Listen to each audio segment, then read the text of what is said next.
Hello? Yes, here we go. Hi, everyone. Welcome back to the Solutions Studio here at the Second World Summit for Social Development in Doha, Qatar. I am here right now with 3 members of the UN High-Level Advisory Board on Economic and Social Affairs. For those of you that may not know, this is an outside advisory board made up of thought leaders that the UN Department of Economic and Social Affairs works with to bring in outside advice on big sustainable development issues that we use in our planning as well. So I'm happy to introduce here, we have Ms. Udine Barreto from the UN Committee on the Elimination of Discrimination Against Women and Professor of Gender and Public Policy. Thank you for being here. We have next to her Mr. Alex Eze, Dornsife Professor of Global Health at Drexel University. Thank you for being here. And at the end, we have Parfait Elondu Nyege, Professor of Global Development at the Brooks School of Policy at Cornell University. So thank you all for being here. I would also tell our audience that we had a great solutions session side event earlier this week here at the summit where we were talking about youth and decent work for young people.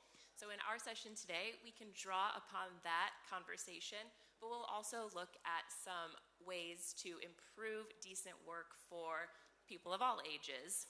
So I think to start, Udine, we'll go to you first. What do you see as some of the most promising strategies to generate decent jobs, responding to today's economic and social realities that are pretty serious? Thank you. I list 2 of them.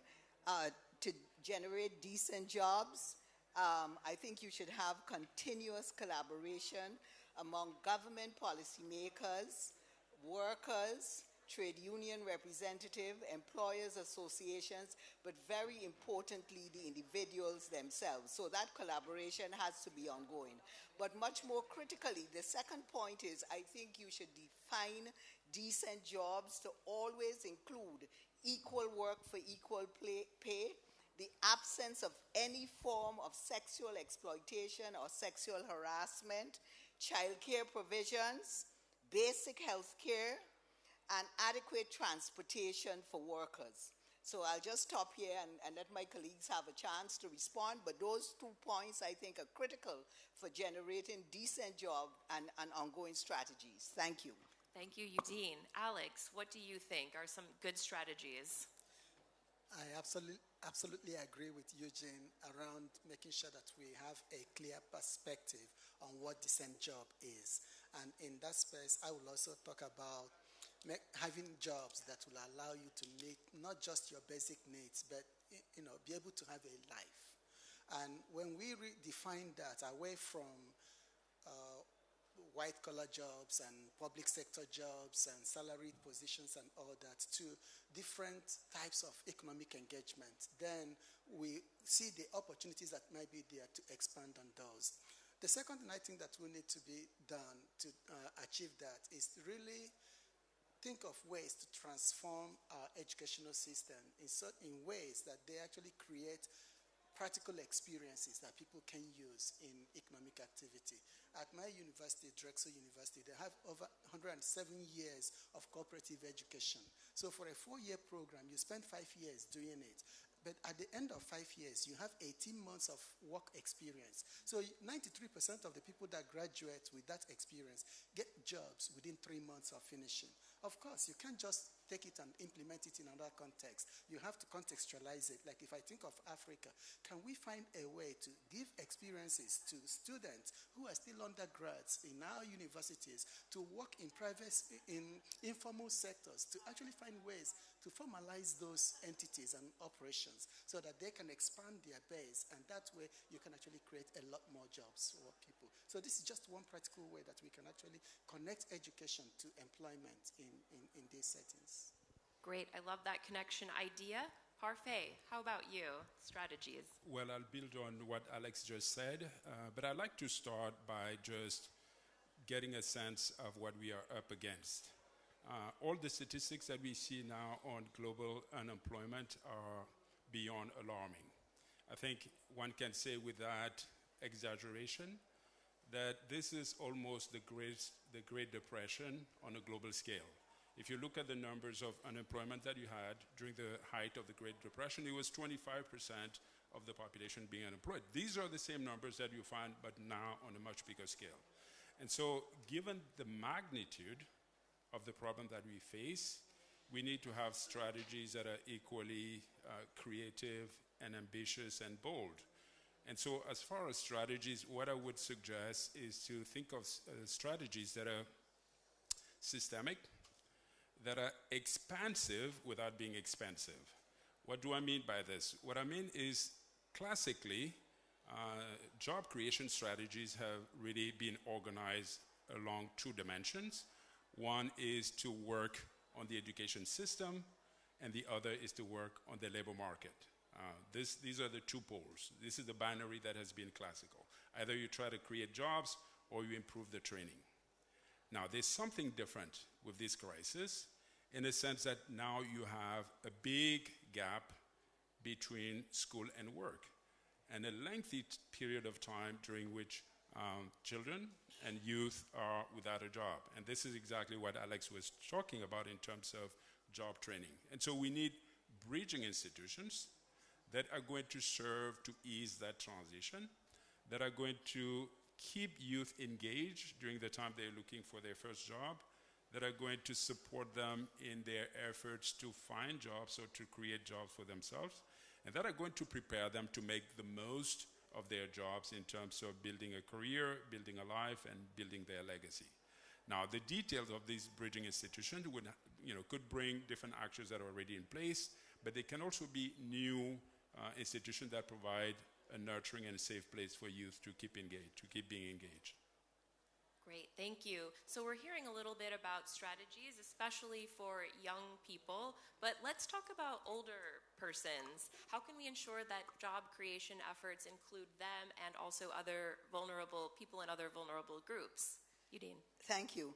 I think we can use older workers in supervisory capacities. We can use them in administrative positions. So some of the categories that I define that should include decent work, for instance, like childcare provisions, after-school homework centers. These are ideal for older workers. Now, older workers and the vulnerable and marginalized groups, they may not represent the majority of the totality of the workforce, but within their demographic group, they represent a full cohort. And if we include them, we include the quality of life for everyone, and this is part of the objectives of why we are here for social inclusion, and we advance many of the goals that we want to achieve. And when we take care of our older workers and our marginalized groups, vulnerable groups, we are actually helping them and preventing them from becoming a burden on the state and helping them to take care of themselves. So I think that we can use them in mentoring, we can use them in training. Certainly by the time you get older, you have a whole collections of skills and experiences that are beneficial. So the first set of groups that I mentioned, the collaboration among policymakers, employers and so on, they then have to take into their planning how they are going to incorporate the older persons and the vulnerable groups. The remote work could be one of the ways certain persons who are not mobile can actually deliver, give them an opportunity. So with some imagination and some thinking, we can identify the areas within the workforce where older persons can contribute, vulnerable persons can contribute, marginal persons who are, let's say, visually impaired. With education and training, they can deliver, they can read Braille and do so many things. And in many societies in the South, we do not have enough of childcare provisions for the working population. And if we get older persons to supervise those, then it frees moms and dads to contribute in a stronger manner. So we certainly can find ways to incorporate them. Absolutely, and I think your idea you mentioned earlier about equal pay for equal work comes in as well. Thank you. And Alex, over to you. What do you think we can be doing to have better outcomes for older persons? Let me again build on Udine's last point, which is on childcare, and give you an example of what we did in the former place where I worked, the African Population and Health Research Center in Kenya, where I served as the founding executive director. And this point is really to underscore the importance of context in trying to engage and include older people in work. We did a lot of work in the slums, and one of the things we observed is a lot of the women in the slums do day jobs and wage employment. So if you're not working, you can't get paid. If you don't work, you don't get paid. So even though the national government has a policy of 3 months maternity, if you don't have a job, you don't get that. So women give birth, and they are struggling with whether or not to return to work or to just stay home and take care of their children. One of my colleagues designed a program where she got older people who are living in the community, who have no source of income, and we found a place where they can come in the morning, provide care to all the children from 1 day old to 1 week old to up to 3, 4 before they could go to school. And that became a thing that their mothers can now go and work. And whatever they are making, they're actually able to pay the older women a little bit more to look after their children. What are you achieving? Improved child care and support. They are no longer abandoning them to go and find work. So when we think about older people, we have to look at them in what context they are and say, how do we engage them within that context so that they can bring their skills and expertise and knowledge to support with needs that exist in those communities, and through that actually expand the opportunities that exist for them.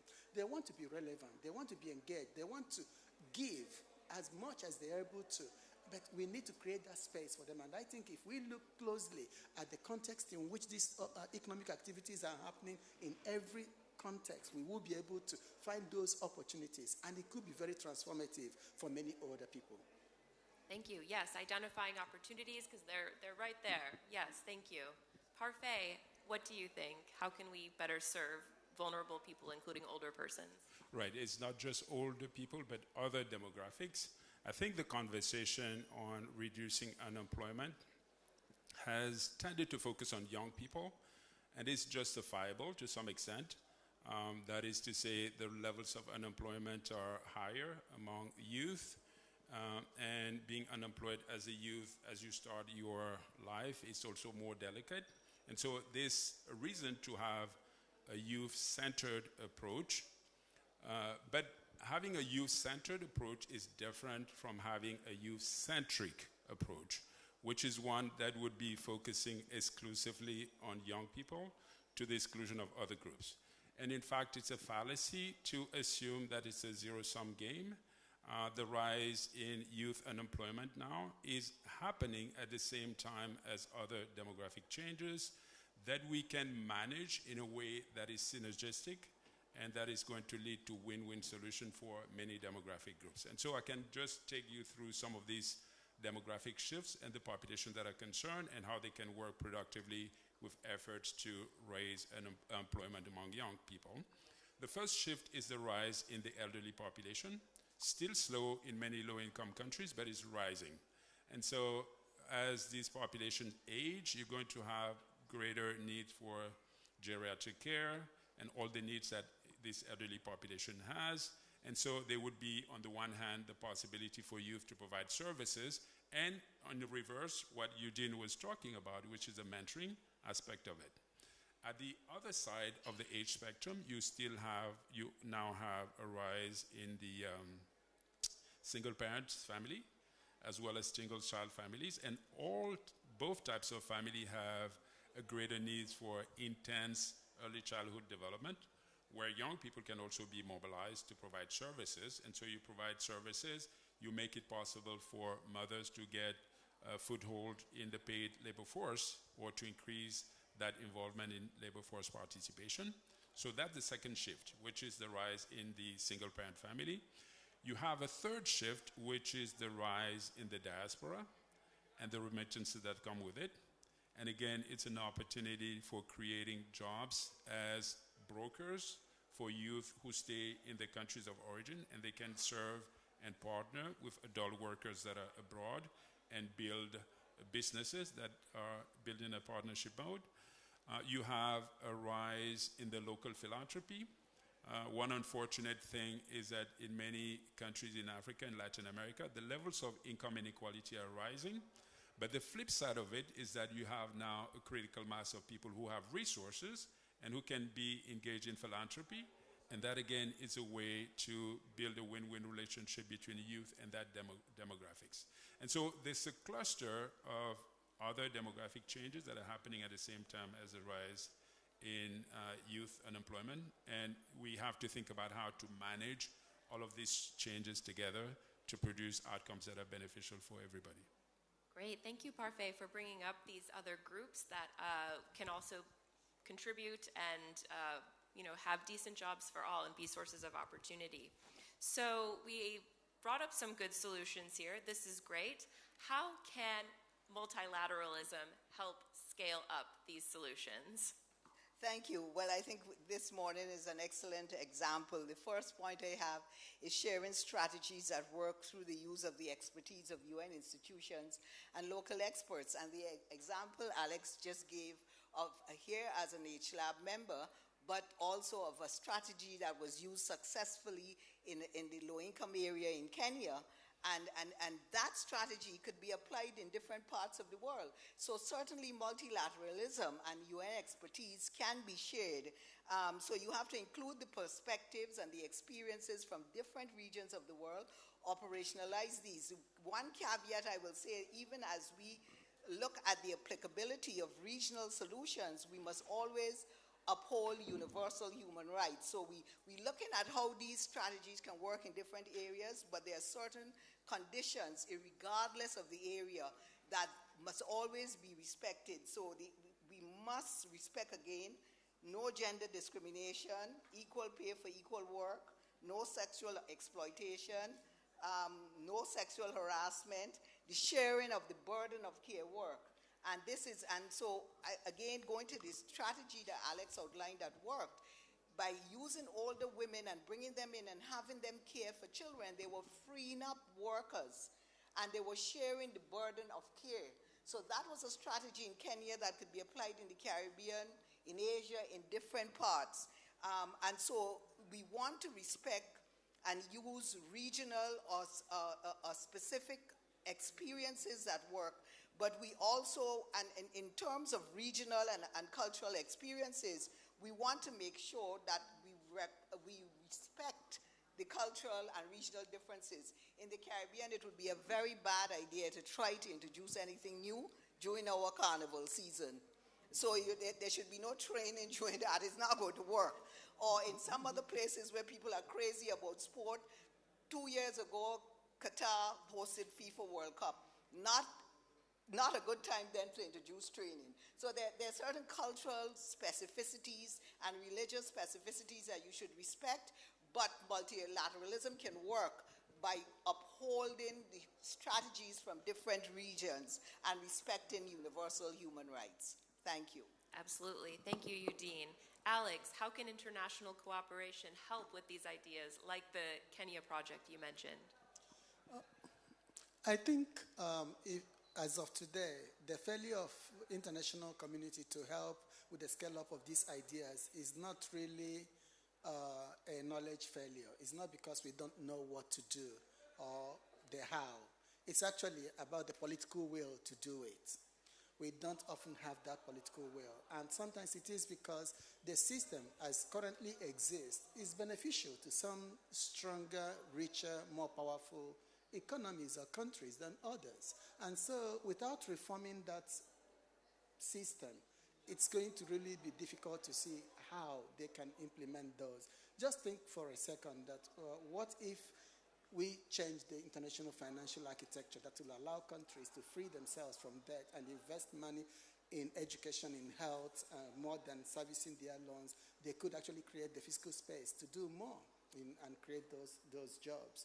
What if we accelerate the transfer of technology that can create energy independence within countries? It can increase and support growth in industries and their manufacturing base, which can create enormous job opportunities in these countries. What if we can eliminate agricultural subsidies in rich countries? It can give farmers in poorer countries the opportunity to compete globally. So there are things that we can do. We know that if we can do them, they can work. but do we have the political will to actually do these things and to implement them at a scale that would allow for countries to make the necessary investments to expand these opportunities for decent jobs? So I think the knowledge is there. The opportunities for what we can do as a global community through multilateral cooperation and all that is there. The challenge is whether we can muster the political will to actually get it done. Thank you. Political will, absolutely important. Over to you, Parfait. Well, I think your answer is contained in the question. International cooperation is the answer, right? When I look at the problems that we're facing now across the world, it's almost as if nature had a sense of humor and that it was testing our ability to cooperate and find what is an easy solution if we would just cooperate. The answers are all there if we would be willing to share our resources, to share our ideas, and to share our labor.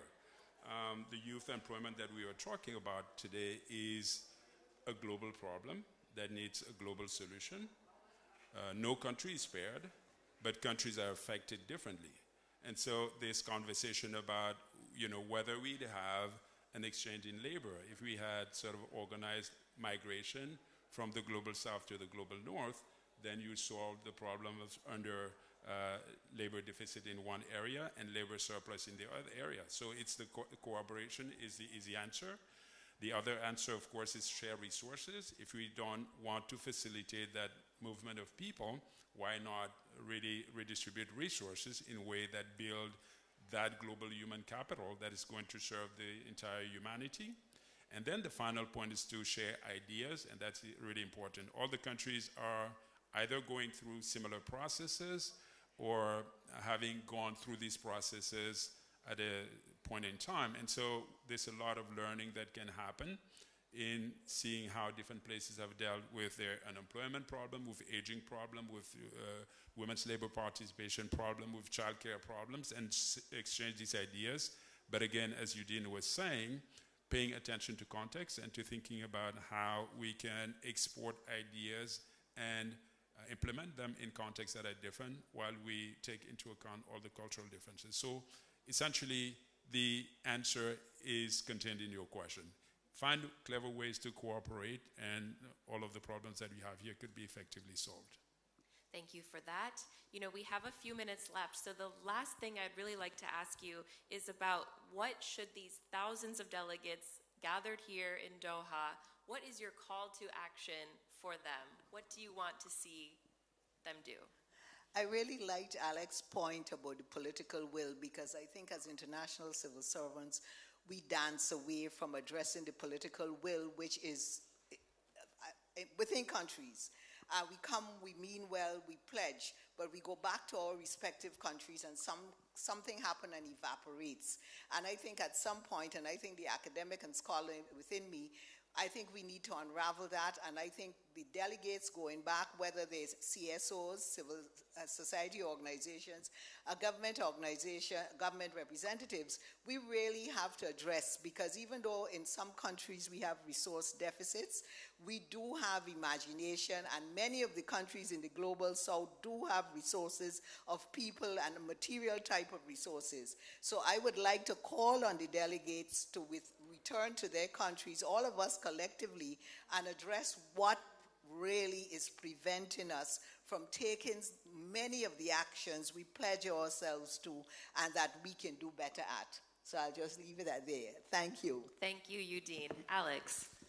It is interesting that the subtext of this summit is call to action. And I would want to underscore that as for any delegate that is at this meeting to go home, understand the resolutions of this summit, and go home with a commitment for action. That it's not enough that our countries are signing up to these resolutions, but we can hold them to account. We can identify one thing that we can actually act upon in our individual capacity, in our organizations, and in our country or local government. If we can move from the knowledge to action, I think we can make a lot of progress in achieving inclusive development in every single country. So let's focus on that call to action. Let's act. Thank you. Parfait, please. My take is a little bit different. I would ideally would like to emphasize political will as well, but I think we have to meet people at the level of political will they are. And so for me, the limiting factor is policy imagination. Come up with ideas that do not require people to transform it to angel. Build on what people can do, given the interests of the moment, and find creative solutions that can be applied here and now without necessarily having to elevate people's level of idealism or political activism. And some of these solutions exist, and the global community now, with the possibility of crowdfunding, crowdsourcing of ideas, actually creates an environment where we can harness more ideas from the ground and mix them with ideas that come from the top. And so with this co-creation, with ideas that come from people who have a big picture understanding of the mega trends that are happening in the world, as well as people who are at the grassroots, who understand what works at this level. If we can somehow manage to bring these two groups together, we can find creative solutions that are practical and that can be actionable in the short term. Thank you so much. And I think what I'm hearing from you all is, as this summit comes to a close, truly the work is just starting. We have the Doha commitment. We have a lot to do. The world is depending on us. So thank you, Udine, Alex, and Parfait for being here. Thanks to you all for watching in person and online. And please stay tuned for more out of the Solutions Studio here at the World Summit on Social Development. Thank you.